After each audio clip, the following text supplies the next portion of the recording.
আসসালামু আলাইকুম। আশা করি আপনারা সকলে ভালো আছেন এবং সুস্থ আছেন। হ্যানিম্যান হোমিওপ্যাথির পক্ষ থেকে আপনাদের সকলকে জানাই আন্তরিক শুভেচ্ছা ও অভিনন্দন। আজকে আমাদের আলোচনার বিষয়বস্তু হলো ইনস্যানিটি তথা উন্মাদনা অথবা গুরুতর মানসিক রোগ। এটি কেন হয় এবং হোমিওপ্যাথিতে এর কি চিকিৎসা আছে সেই সম্পর্কে আজকে আমাদের আলোচনা হবে। প্রথমে আসা যাক ইনস্যানিটি কি। যখন একজন মানুষের চিন্তা, বিচার, তার বিবেক, তার আচরণ আর স্বাভাবিকের মতো কাজ করে না, তখন তাকে আমরা ইনস্যানিটি বলতে পারি। আধুনিক চিকিৎসা বিজ্ঞানে ইনস্যানিটি শব্দটি কম ব্যবহার করা হয়। তার পরিবর্তে মেন্টাল ইলনেস, সাইকোসিস, সেভিয়ার মেন্টাল ডিসঅর্ডার শব্দগুলি ব্যবহৃত হয়। এবারে জানবো মানুষের মস্তিষ্ক কিভাবে চিন্তা নিয়ন্ত্রণ করে। মানুষের শরীরের সবথেকে গুরুত্বপূর্ণ অংশের নাম হলো ব্রেন তথা মস্তিষ্ক।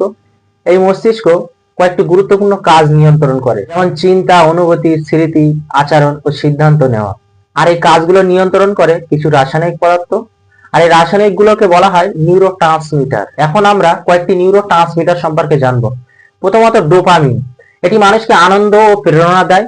এছাড়াও কাজ করার উৎসাহ দেয়, মনোযোগ ও শেখার ক্ষমতা বাড়ায়, শরীরের নাড়াচাড়া নিয়ন্ত্রণ করে। দ্বিতীয়ত সেরোটোনিন, এটাকে মুড স্টেবিলাইজার বলা হয়। এটি মানুষের মনের অবস্থা নিয়ন্ত্রণ করে, মনের শান্তি বজায় রাখে।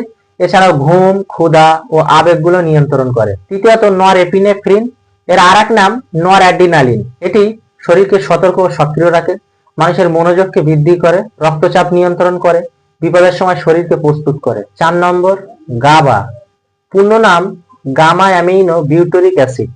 এটি আমাদের মস্তিষ্ক শান্তকারী নিউরোট্রান্সমিটার। তাছাড়া আমাদের উদ্বেগ কমায়, ঘুম আনতে এবং স্নায়ু উত্তেজনা কমায়। এছাড়াও অ্যাসিটাইলকোলিন, মূলত এটি স্মৃতি ও শেখার সাথে সম্পর্কিত নিউরোট্রান্সমিটার। যখন এই সমস্ত রাসায়নিকগুলোর ভারসাম্য নষ্ট হয়, তখন আমাদের মস্তিষ্ক আর ঠিকঠাক ভাবে কাজ করে না। তখন মানসিক রোগগুলো সাধারণত ধীরে ধীরে বাড়ে। নানা রকমের দুশ্চিন্তা হয়, ঘুম কম হয়। এর ফলে চিন্তা, অনুভূতি ও বিচার শক্তিগুলো আর স্বাভাবিকভাবে কাজ করে না। তখন রোগী এমন জিনিস দেখে বা শোনে যা বাস্তবেই নেই, তাকে হ্যালোসিনেশন বলে। আবার কখনো কখনো রোগী ভুল বিশ্বাসকে দৃঢ়ভাবে বিশ্বাস করে, এটাকে ডিলিউশন বলে। যেমন কেউ তাকে মারতে চায়, সে খুব বড় ক্ষমতাবান মানুষ। এমন পরিস্থিতিতে আস্তে আস্তে সম্পূর্ণভাবে ইনস্যানিটি তথা মানসিক রোগে রোগাক্রান্ত হয় এবং বাস্তবতাকে বোঝার ক্ষমতা হারিয়ে ফেলে। এখন আমরা ইনস্যানিটি কেন হয় সেই সম্পর্কে জানবো। প্রথমত জেনেটিক ফ্যাক্টর তথা বংশগত কারণ। যদি পরিবারের মধ্যে কারো মানসিক রোগ থাকে, তাহলে অন্যদেরও হওয়ার ঝুঁকি বাড়ে। যেমন সিজোফ্রেনিয়া, বাইপোলার ডিসঅর্ডার, এই রোগগুলো অনেক সময় বংশগত কারণে হয়ে থাকে। দ্বিতীয়ত প্রচন্ড মানসিক আঘাত, যেমন প্রিয়জনের মৃত্যু, বড় আর্থিক ক্ষতি, দীর্ঘদিনের দুশ্চিন্তা, পারিবারিক সমস্যা। এই ধরনের মানসিক চাপ মানুষের মানসিকভাবে ক্ষতিগ্রস্ত করতে পারে। মস্তিষ্কের রোগ, কিছু শারীরিক রোগ থেকেও অনেক সময় ইনস্যানিটি দেখা দিতে পারে, বিশেষ করে brain infection, brain tumour, epilepsy, head injury, এগুলো আমাদের ইনস্যানিটি তৈরি করতে পারে। 4 নম্বর নেশা বা মাদক অভ্যস্ত ব্যক্তি। অতিরিক্ত মাদক গ্রহণ করলে আমাদের মস্তিষ্ক ক্ষতিগ্রস্ত হয়, যেমন অ্যালকোহল, গাঁজা বা ড্রাগস। এগুলো দীর্ঘদিন ব্যবহার করলে আমাদের মস্তিষ্কে ক্ষতিগ্রস্ত হয়। 5 নম্বর হরমোনের সমস্যা তথা হরমোনাল ইমব্যালেন্স, যেমন থাইরয়েড ডিসঅর্ডার।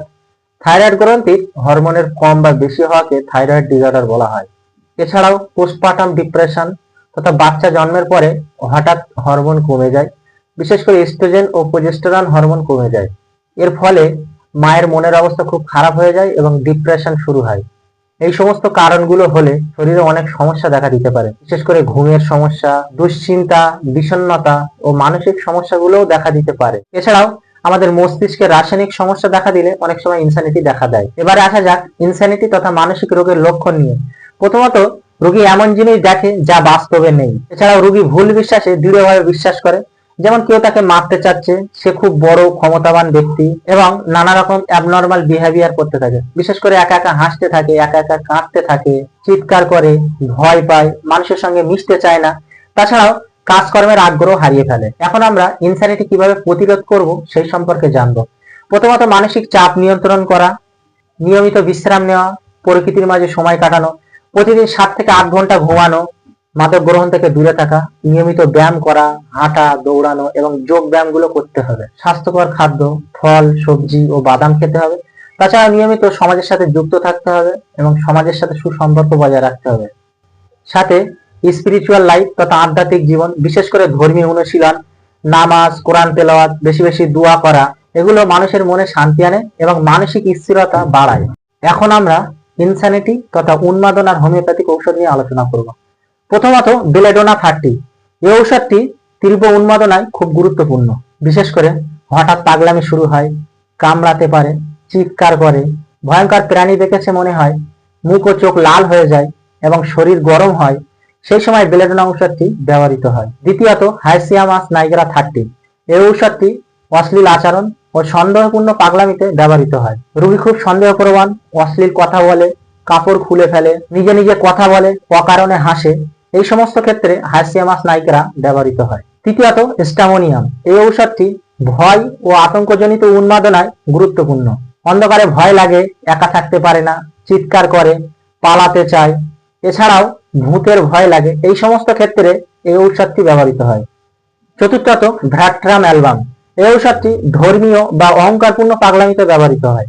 বিশেষ করে রোগী নিজেকে বড় মানুষ মনে করে, বেশি কথা বলে, প্রার্থনা করতেই থাকে, শরীর ঠান্ডা এবং খুব দুর্বল, সেই সমস্ত ক্ষেত্রে এই ঔষধটি ব্যবহৃত হয়। পঞ্চমত অ্যানাকার্ডিয়াম ওরিয়েন্টালিস। এই ঔষধটি দ্বৈত ব্যক্তিত্ব ও সন্দেহপ্রবণ মানসিক রোগে খুব ভালো কাজ করে। বিশেষ করে খুব সন্দেহপ্রবণ, নিজের উপরে বিশ্বাস নেই, মনে হয় দুইটি মন কাজ করছে, অকারণে রাগ করে, মানুষকে বিশ্বাস করে না এবং স্মৃতিশক্তি খুব দুর্বল, এই সমস্ত ব্যক্তিদের ক্ষেত্রে এই অ্যানাকার্ডিয়াম ওরিয়েন্টালিস ঔষধটি ব্যবহৃত হয়। 6 নম্বর ইগনেশিয়া আমারা।